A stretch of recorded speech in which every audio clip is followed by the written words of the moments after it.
Continuamos en Notimundo Estelar. Información inmediata. Moradores de la provincia del Carchi, en la frontera norte del Ecuador, alertan sobre presencia de guerrilleros armados en esta zona. Esta es la entrevista de Fausto Yepes. Hoy con...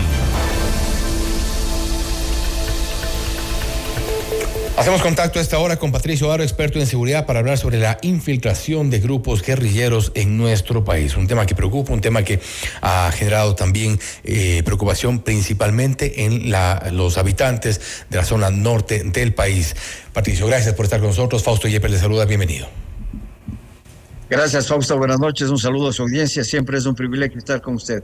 No es la primera vez que se ha visto, lamentablemente, el paso de integrantes de grupos guerrilleros, en algunos casos, hacia territorio ecuatoriano. No obstante, esta vez genera cierta preocupación adicional en el contexto de violencia por el que atraviesa nuestro país. Sí, en efecto, el tránsito por nuestro territorio desde el tiempo de las Fuerzas Armadas Revolucionarias utilizaban las ciudades fronterizas, especialmente las de la Amazonía, el Lago Agrio, como su zona de retaguardia, y allí realizaban actividades logísticas, actividades sanitarias utilizaban para recuperar a sus heridos y a sus enfermos y desde luego volver al combate. Es decir, estaba considerada una zona de retaguardia, pero últimamente vemos, por ejemplo, el asalto a las Fuerzas Armadas ecuatorianas en la zona del Alto Punino con una acción definitivamente de los comandos de la frontera, es decir, grupos insurgentes colombianos que actuaron en nuestro territorio violando la integridad territorial. Asimismo, una fuerza insurgente en Sucumbíos de aproximadamente 200 hombres fue detenida por una fuerza menor de nuestro ejército y fue... se negoció para que ella deje nuestro territorio. Es decir, se está violando constantemente la soberanía territorial y la integridad territorial por parte de las fuerzas insurgentes colombianas.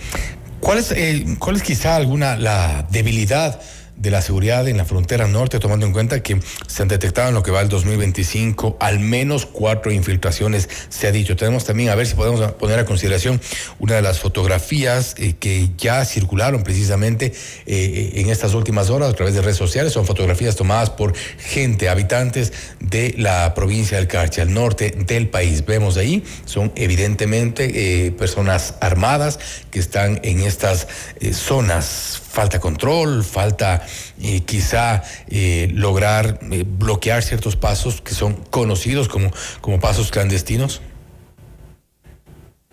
El incremento de la inseguridad y la violencia en nuestro territorio tiene relación, como lo he dicho, permanentemente con el crimen internacional organizado. Es decir, fuerzas insurgentes de todo orden incursionan en nuestro territorio para actuar en la minería ilegal o en el tráfico de estupefacientes.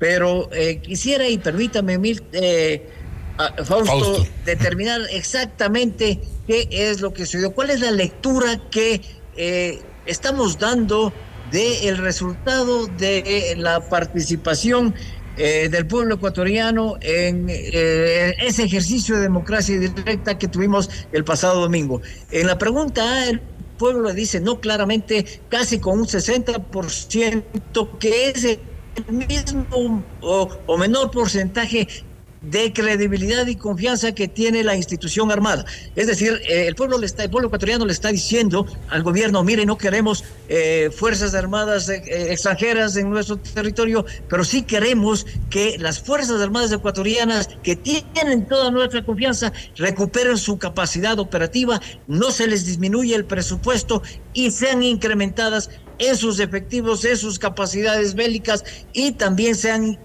orientadas hacia la seguridad interior que es violentada permanentemente, insisto, violentando también la seguridad, la soberanía nacional y la integridad territorial. Entonces, si nosotros vemos, todavía no ha sido confirmada estas fotografías por las Fuerzas Armadas, la inteligencia estará actuando, sin embargo ya se han movilizado.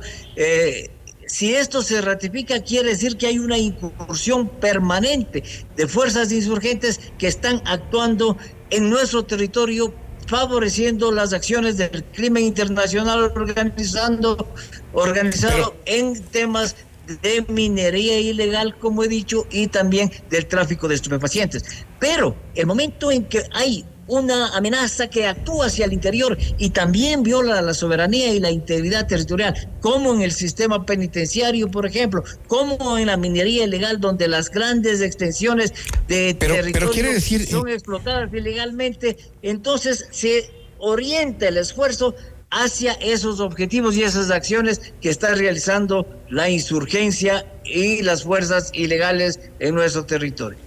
Hay operaciones de defensa entonces que no están siendo quizá eficaces, porque vemos este tipo de infiltraciones no son aparentemente aisladas, y esto sí genera preocupación. ¿Quiénes son los llamados a proteger la frontera? Precisamente las fuerzas militares.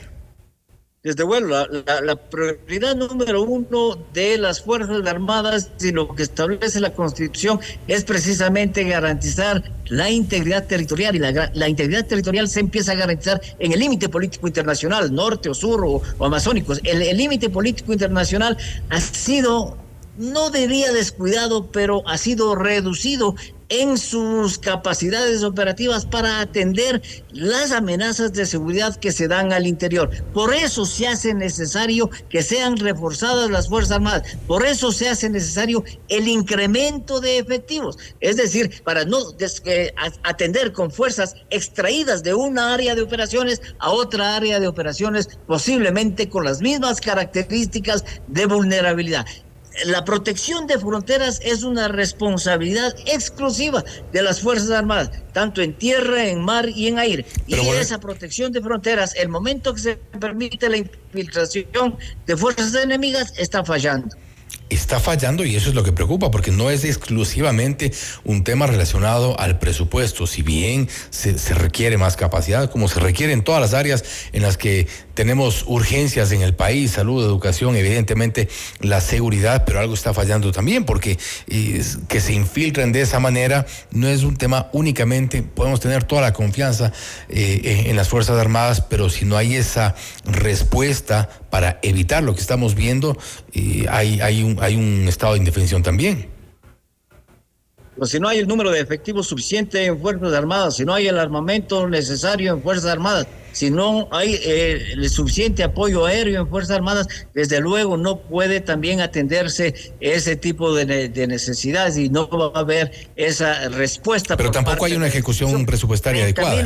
30,000 hombres son insuficientes, Milton, para las necesidades que hoy tiene de seguridad y de defensa que hoy tiene el país. 30,000 hombres deben ser definitivamente multiplicados y debe incrementarse el efectivo. Se están haciendo acciones con las reservas, pero las reservas no son fuerzas permanentes, y desde luego necesitamos incrementar los efectivos, las capacidades bélicas, el armamento, y para que así exista una respuesta en mayor seguridad.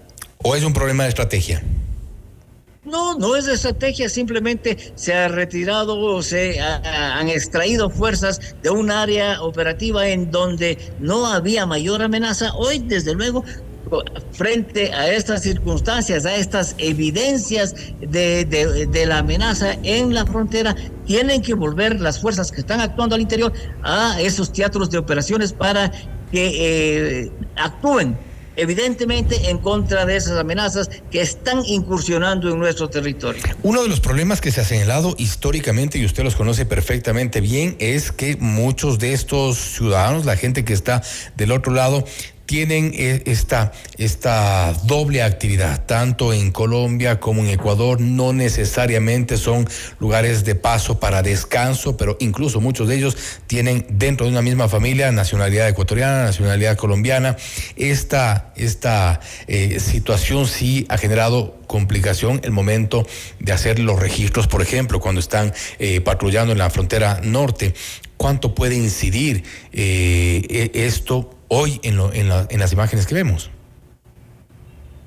El momento en que se les entregó una ciudadanía ecuatoriana y cédulas de identidad a habitantes de la frontera, colombianos, desde luego, con nacionalidad colombiana o simplemente sin una nacionalidad definitiva, ese momento tenían esa posibilidad, esa dualidad de transitar libremente en territorio colombiano y en territorio ecuatoriano, infiltrados por las fuerzas insurgentes, infiltrados por las disidencias de las FARC, hoy convertidas en carteles de la droga. Desde luego hay esta dualidad, pueden actuar en nuestro territorio y pueden actuar también en territorio colombiano, pero eso es una relación que existe con el crimen internacional organizado. Definitivamente, Fausto, existe esa relación de 462 organizaciones en todo el mundo. Entonces, si están extrayendo oro ilegalmente, vienen fuerzas extranjeras a dar seguridad. Si están procesando y traficando estupefacientes a través de nuestro territorio, convirtiéndole en una plataforma de salida, desde luego vienen fuerzas insurgentes extranjeras a dar seguridad a esas organizaciones delictivas. Lo cierto es que está fallando y eso es lo que genera la preocupación, principalmente en los habitantes de esta zona norte del país. Patricio, nuevamente, gracias por su tiempo, gracias por haber estado con nosotros. Fausto, a las órdenes siempre. Estamos preocupados por esta situación y desde luego hay que invertir en seguridad. Gracias nuevamente. Patricio Aro, experto en seguridad, hablando sobre la infiltración de grupos guerrilleros en nuestro país. Un problema que comienza a generar también debates sobre las fallas o qué tan permeables están las zonas de la frontera norte de nuestro país. Esto es Notimundo Estelar, siempre bien informados. Noticias, entrevistas.